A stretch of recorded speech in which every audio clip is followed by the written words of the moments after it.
But these are the people that worked with us from the organization Invisible Children, and they sent us this around Christmas time after the end of our fundraisers first semester, just to thank us for raising over $4,000 for the organization. Schools for Schools is the organization that stems from Invisible Children. Invisible Children is the broader organization, and it started with 3 college-age guys who went to Africa with video equipment and wanted to film a documentary of some sort. And so they ended up traveling to northern Uganda, and they found thousands of people who had been displaced by the war. And so this is the story that they brought back. So Schools for Schools stems from that organization, and it's where schools in the United States and other countries across the world partner with Invisible Children to fundraise to send money to schools in Uganda so that they can rebuild those schools, pay for the students' tuition, give them experiences that they wouldn't have ordinarily because of the war.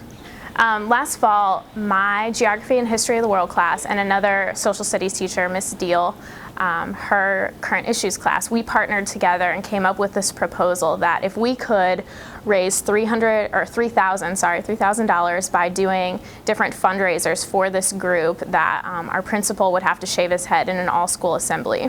So we started off small with just a screening with the Invisible Children Roadies. They came and showed their latest documentary, and our kids got really fired up about it. And so they put together an entire proposal and presented it with PowerPoint and all to our principal and conducted these fundraisers. The beads, we're calling them Bonnie beads because Bonnie is the child from Uganda who's coming to Jefferson High School on Thursday. And we are wearing these to welcome him and just to get excited about his coming.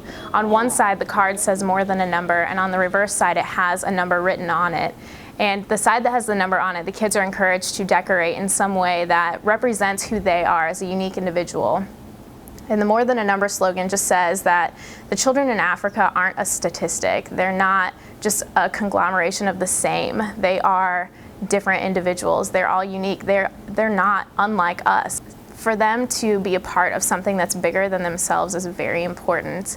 And I think a lot of our students here, especially if they've had any kind of trouble, we can say, they don't feel like they can give a lot back to their community, and their community doesn't really value them. If they've done something that kind of taints the community's perspective of who they are, they kind of are limited on what they can do to give back, but they still have potential, and they are just kids. And so these students have really invested in something now, and they're making a huge impact in a country that's very far away, and they're making a difference in the lives of people their age and other children. And so for me, that's really important, to give them a way to do that, to provide them with an opportunity to give back in some way to the world at large and to just be a supporter of humanity in general.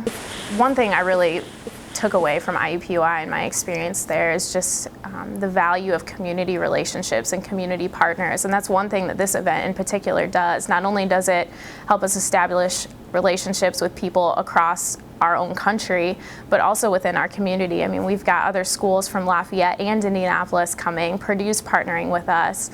We're making a name for ourselves at Jefferson High School as an organization, as a school that really values community in general. And I think that has the biggest value for our students, not just our school, but our students.